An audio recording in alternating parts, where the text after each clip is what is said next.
بسم الله الرحمن الرحيم الرحمن الرحيم.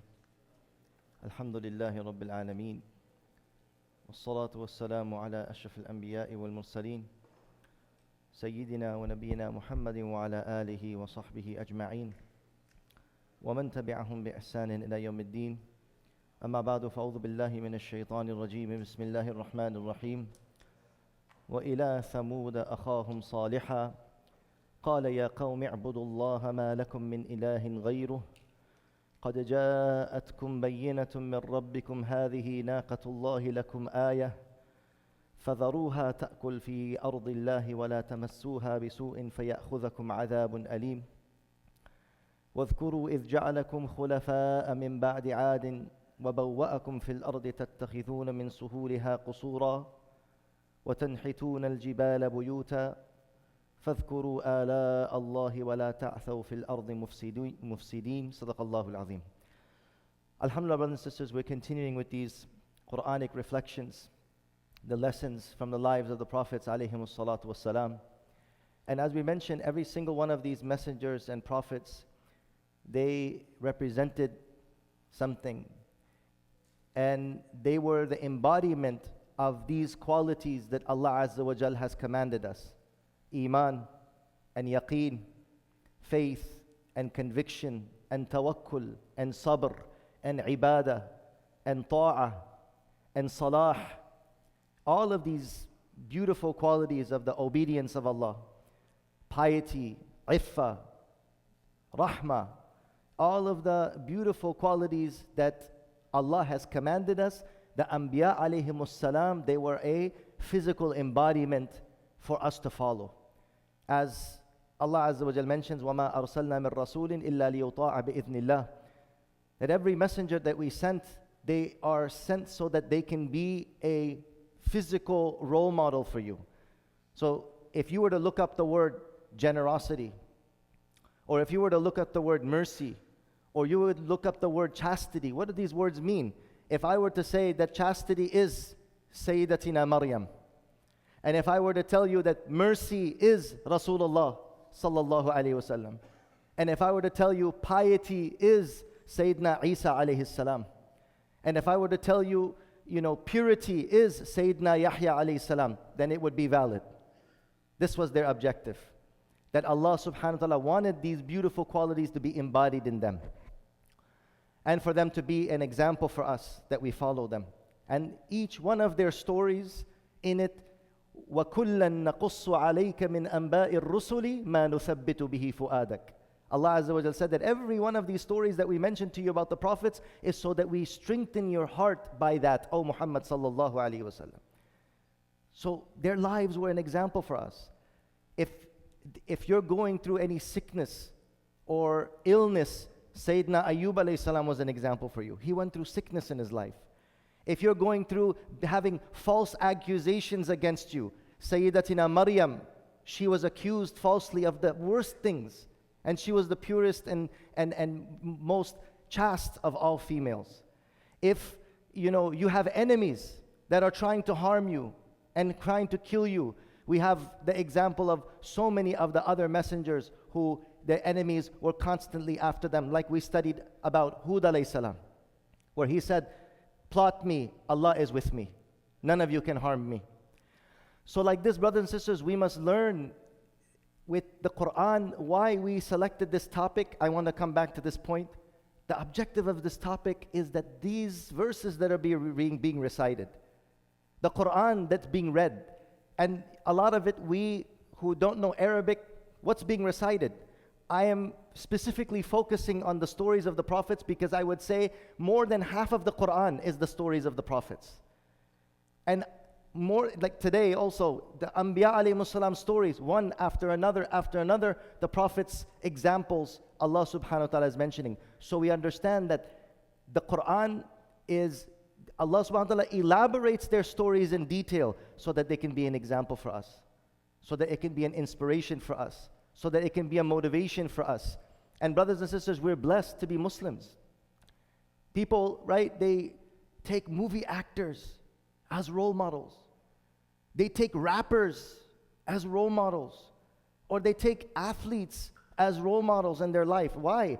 Is because, these people, they're not even role models. They're not even they're just actors. They're acting that role. He's not really that person. He's not that courageous person. He's not that great fighter. He's not that warrior. He's not, that's not that kind mother or father or that wonderful person that you're seeing. It's an act. But the prophets were real. The Anbiya alayhimus salam were not actors. The Anbiya weren't fake. These were real. This was the real deal. They were real human beings that lived. And that is why their stories are so important for us. Their stories are so essential for us. This is food for our souls. Pondering over their stories and remembering this very important fact that they were human beings just like me and you. A lot of people say, oh, that was a prophet. How are you going to follow a prophet? No, the prophet also bled. The prophet also had fear for their life. The prophet also suffered. The prophets also went through hardships and difficulties. The prophets were killed. Some prophets were made shaheed. Some prophets were abandoned. Some prophets were thrown inside of a well and left for dead. So every condition of the human condition is in the prophets. Any human condition you pick, you will find it in the stories of the Anbiya alayhimus salam, because they were human beings like me and you, but they were protected by Allah Azza wa Jal. It's like Allah subhanahu wa ta'ala had this protective force field around them so that their stories would serve as an example for humanity. So now when we read the Quran, we have to reflect upon their stories. We should take inspiration from their stories. We should get motivated by their stories and understand what each one of them symbolize. So when you're going through a difficulty, you say, oh, subhanAllah, but this is what Hud alayhi salam went through. And this is what he said. But this is what Muhammad sallallahu alayhi wasallam went through. And this is what he did. And this is because their lives are a formula.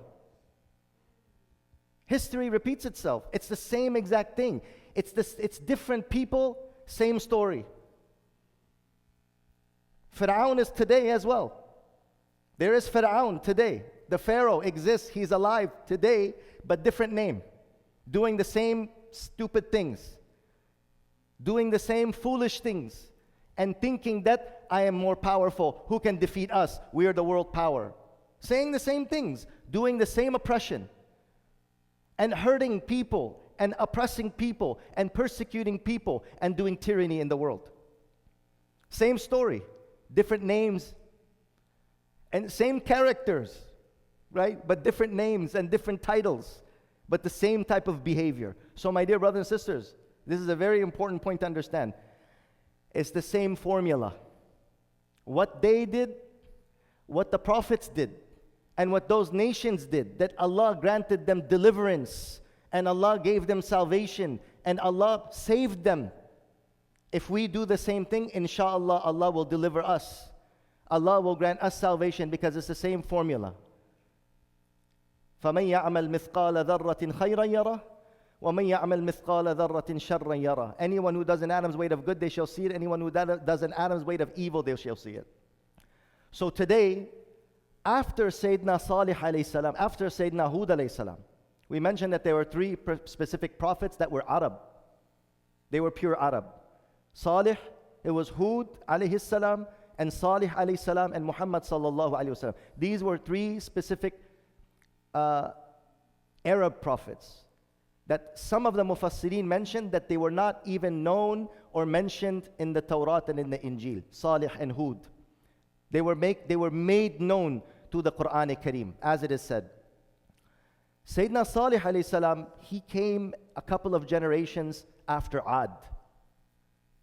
And Ad, as we mentioned previously, they were in southern Arabia. Salih alayhi salam's Qawm Thamud, they were in northern Arabia, close to the border of Jordan. And Sayyidina Salih alayhi salam, he was just exactly like his name. He was piety. He was salah. He was the obedience of Allah. He was piety and he was righteousness. And Allah subhanahu wa ta'ala, when He sent him to His people, again, they were people who fell into idol worship. And Allah subhanahu wa ta'ala mentions their story immediately after the story of Hud alayhi salam. And Allah ta'ala says, right, وَإِلَى ثَمُودَ أَخَاهُمْ صَالِحًا. And to Thamud, Allah subhanahu wa ta'ala sent their brother Salih. And these people were like the almost exact opposite. What's Salih, even his name means the pious, the righteous, the one who is against corruption, opposite of corruption. He was Salah, and he was Salih. He was pure, he was righteous, and he represented the obedience of Allah Azza wa Jal. And his people were the complete opposite. They were corruption, and they were disobedience, and they were transgression. The entire story of Sayyidina Salih alayhi salam, in every way, it shows a complete transgression and opposition of Allah Ta'ala's commandments. And the particular thing about them that Allah subhanahu wa ta'ala had given them, when Salih alayhi salam is speaking to him, he says, وَاذْكُرُوا إِذْ جَعَلَكُمْ خُلَفَاءَ مِنْ بَعْدِ عَادٍ. Salih alayhi salam is telling them, and remember the bounty of Allah upon you, O people of Thamud. إِذْ جَعَلَكُمْ خُلَفَاءَ مِنْ بَعْدِ عَادٍ. Allah made you successors after Ad. So yes, last night we spoke about Hud alayhi salam's qawm, Ad, that they were one of the most greatest civilizations. إِرَمَ ذَاتِ الْعِمَادِ الَّتِي لَمْ يُخْلَقْ مِثْلُهَا فِي الْبِلَادِ. The people of Iram, that their civilization was never, there was not the likes of that civilization on the face of this earth. That's how amazing it was. And Thamud, they were given the likes of that. You probably would imagine like the technological advancements that they had, that they carved houses and palaces out of mountains. Some say if you go to Petra, which is in southern Jordan, on the border of Saudi and the South Jordan, northern Saudi Arabia, this is that area, Hijr. You will see literally palaces carved like somebody would carve candle wax. That's how fascinating it is. That's how amazing those structures are. And they're still there today.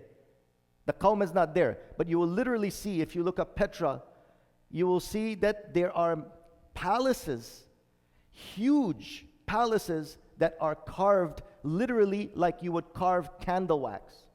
Like if you were to work with Play-Doh. Like if you were to work with clay. The mountains were like clay for them. Imagine that. I mean, I was looking at it and I was imagining what technology would they have? How did they burrow inside of this mountain and they didn't have dynamite? You know, you need to blow up inside, or you need to do something. I mean, what are you going to be doing it with, like a little pickaxe? They had some technology. They were advanced way beyond what we can imagine today. Allah had given them something. They had this technological advancement. That Sayyidina Thamud is telling them, وَاذْكُرُوا. Remember the bounty that God gave you. إِذْ جَعَلَكُمْ خُلَفَاءَ مِنْ بَعْدِ عَادٍ. Allah made you successors after the people of Ad. Successors in power. Successors in your might. وَبَوَّأَكُمْ فِي الْأَرْضِ. And Allah established you in the earth.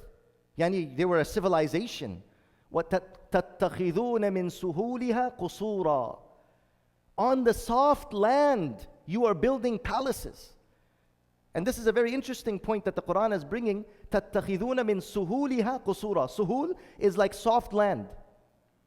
They would build palaces. I mean, this was like architectural mastery. They were architectural engineers of the most advanced levels. That on soft land, they would build huge palaces, which is impossible. You need to have very firm foundations on hard land. But they would do it. They would build on sand palaces, and it would be sturdy. وَتَنْحِتُونَ الْجِبَالَ بُيُوتًا. And you literally carve the mountains into houses. The balagha of the Quran is beautiful. تَنْحِتُونَ الْجِبَالَ بُيُوتًا. You carve the mountains into houses. Not you carve into the mountain. You literally carve the mountain and make houses out of mountains.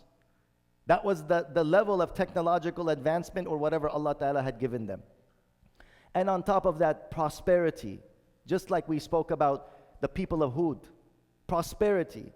And they were right in the, the trade routes that people would pass. You could not go to the north, nor could you come to the south without passing by the area of Hijr. So they were a bustling civilization that had everything that you can imagine, prosperous. And Allah Ta'ala had given them of all different types of wealth. But they were a people arrogant, idol-worshipping, pagan, transgressing, and every single other type of corruption that you can imagine existed in them. So Allah Azza wa Jal is mentioning, فَاذْكُرُوا آلَاءَ اللَّهِ. O people, remember the gifts of Allah on you. Brothers and sisters, this story reminds us that if all of the bounties God has given you, don't let the bounties of God make you arrogant. If you have money, if you have success, if you have good things in this world, don't let those things say that this is from me. Allah can take it away from you in a single second. Don't be arrogant. Be humble. فَاذْكُرُوا آلَاءَ اللَّهِ. Look at what Allah Ta'ala is teaching us. Remember and remind yourselves of the bounties of Allah upon you, that all of this that you have is from God. وَلَا تَعْثَوْا فِي الْأَرْضِ مُفْسِدِينَ. And do not spread mischief and corruption in the land. What did they say? قَالَ الْمَلَأُ الَّذِينَ اسْتَكْبَرُوا. Well, before we go to that long story, said, Salih, you're talking a lot. You talk too much. So why don't you give us a miracle? Show us what you're saying. So they said here that Sayyidina Salih alayhi salam was telling them, and they said, you haven't come to us with any, example. You haven't come to us with any proof. What's your proof that you're a prophet? So he said, what do you want? Go ahead and ask, what is it that you want? And Allah will bring it. He says, make a camel come out from this mountain. They're just saying it as a joke. They're mocking. He said, make a pregnant she-camel that has this description, make it come out of this rock. And they were saying this to mock Sayyidina Salih. He says, if Allah gives you this, will you believe? They said, yeah, sure. Let's see what your Allah can bring. So Sayyidina Salih alayhi salam went and he made dua to Allah subhanahu wa ta'ala.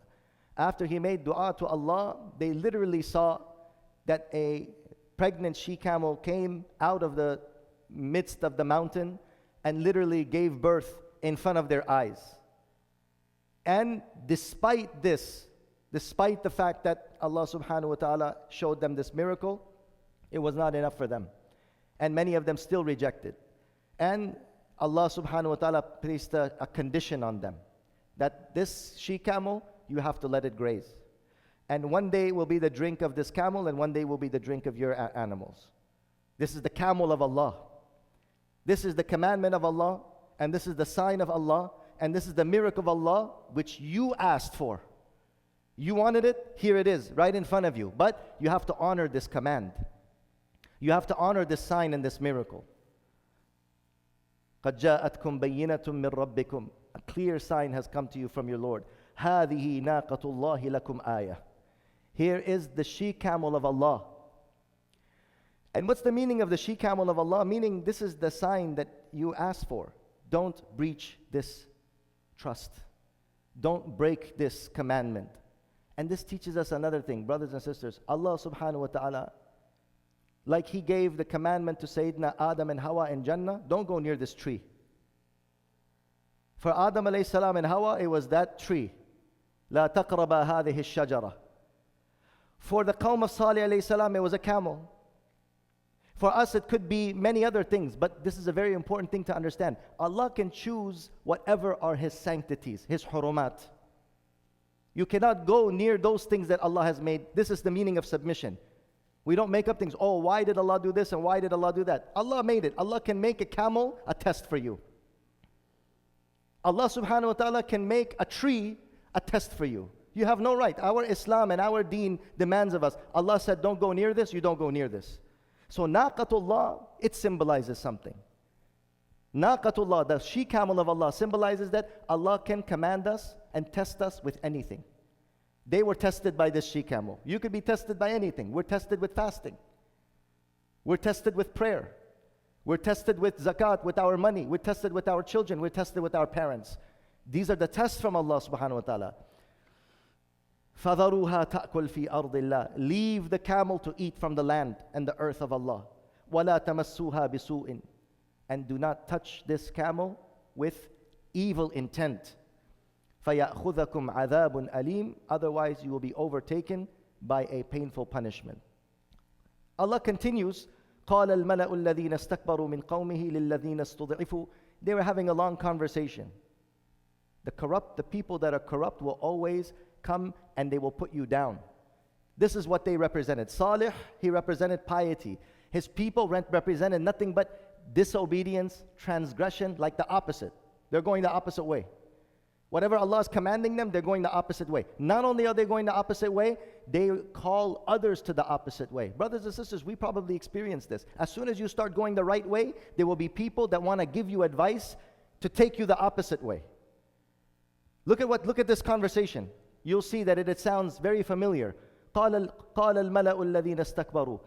The people who are the people of status and the arrogant ones, they said to those who are weak and feeble from amongst the believers, أَتَعْلَمُونَ أَنَّ صَالِحًا مُرْسَلٌ مِّن رَبِّهِ.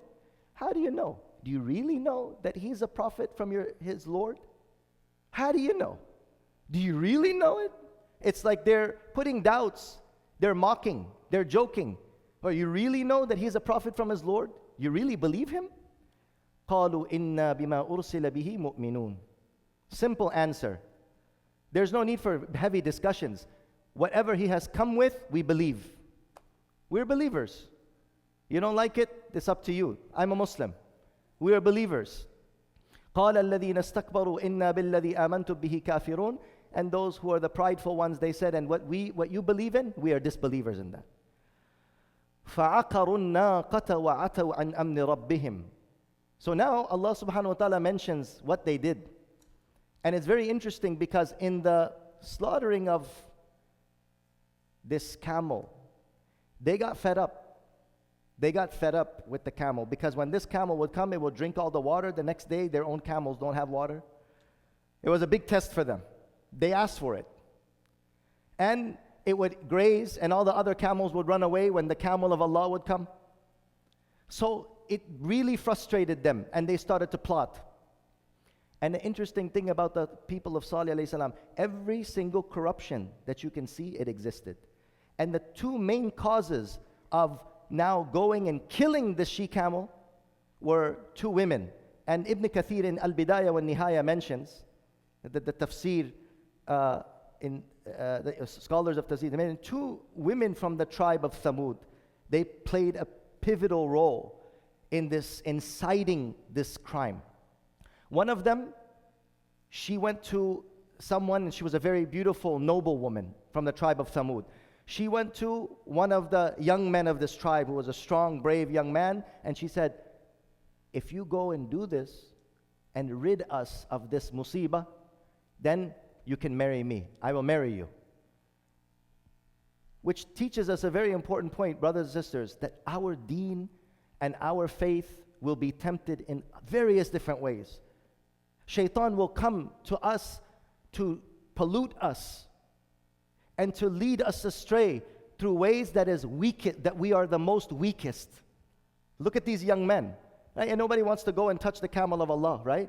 Shaitan is thinking of different ways. So people have different weaknesses. Some people, their weakness is money. Some people, their weakness is power. Some people, their weakness is women. Shaitan will find you. He will come at you with what is your weakness. So when that comes to you, you have to be ready. But these young men, one of them, do you want to marry me? Very easy. My mahar is, kill that camel. Finish us. Show me how brave you are. And you can have my hand in marriage. And similarly, another woman, she was an elderly disbeliever and had 4 daughters. And she promised and made an announcement that anyone who slaughtered this she-camel could marry any of her 4 daughters. Again, the test.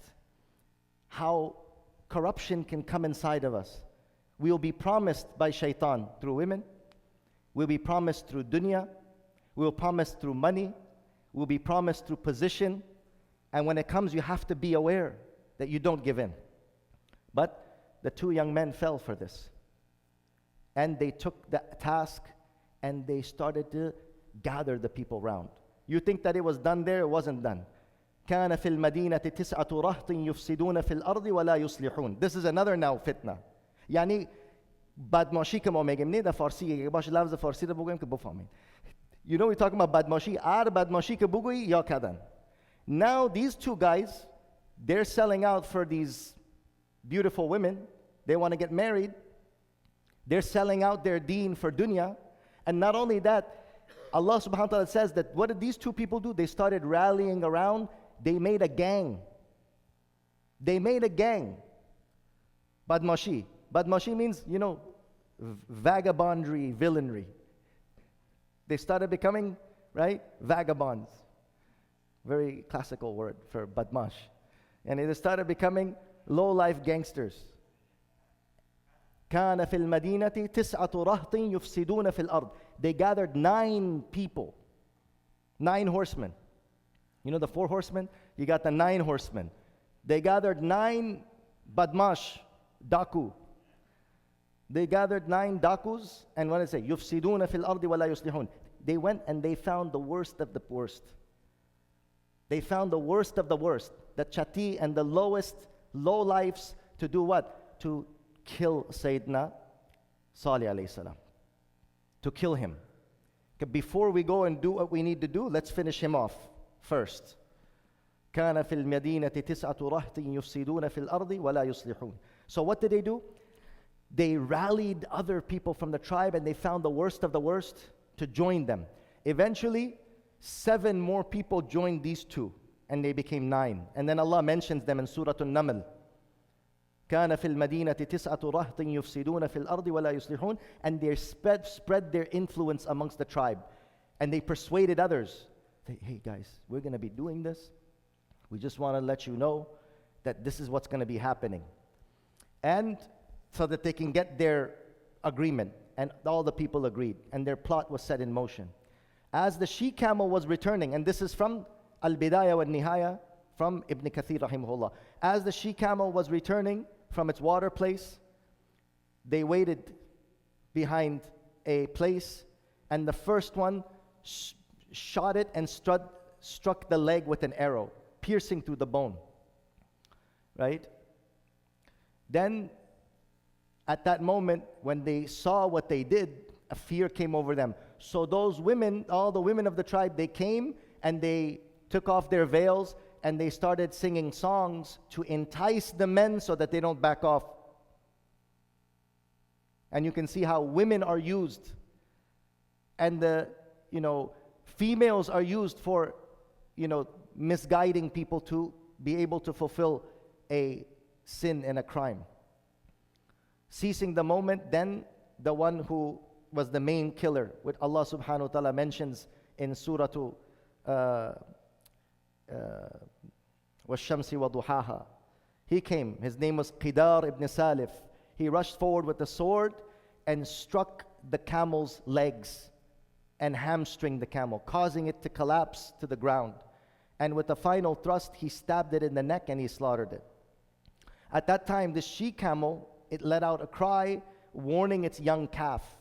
And they say that the frightened calf went into the mountains and it disappeared. Some say that they actually went after it and they killed that she-camel as well. So then what happened is, their crime was multiple crimes. Number one is that they defied Allah and His Messenger. They asked for a miracle, and when the miracle came to them, they defied that miracle. Number two is, they demanded punishment from Salih when they did this. They said, okay, then if we did this, then bring the punishment of Allah if you are true. Right? And it says here, فَعَقَرُوا النَّاقَةَ وَعَتَوْا عَنْ نَمْلِ رَبِّهِمْ وَقَالُوا يَا صَالِحُ ائْتِنَا بِمَا تَعِدُنَا. O Salih, bring what you have promised us now. We killed it, now what's going to happen? ائْتِنَا بِمَا تَعِدُنَا إِن كُنْتَ مِنَ الْمُرْسَلِينَ. Bring on us what you have promised us if you're truly from the messengers. So now they're inviting Allah's punishment. And not only that, they rejected the signs of Allah subhanahu wa ta'ala. When they finally committed this crime, Salih alayhi salam mentioned, تَمَتَّعُوا فِي دَارِكُمْ ثَلَاثَةَ أَيَّامٍ ذَلِكَ وَعْدٌ غَيْرُ مَكْذُوبٍ. Enjoy and remain in your homes for 3 days. This is a promise that after these 3 days, your punishment will come. And as it was struck, they realized what they did. And Salih alayhi salam promised them that in 3 days, they will receive a punishment from Allah. And they were conspiring against Salih, but Allah protected Salih alayhi salam from them. On the first day, they said it was a 3-day countdown. On the first day, it says their faces turned yellow. And on the second day, their faces turned red, as is mentioned in the tafasir. And on the third day, their faces had turned complete ash. And they knew then that their punishment is going to come. Then what happened is, فَأَخَذَتْهُمُ الرَّجِفَةُ. They were taken by, and 3 things have been mentioned.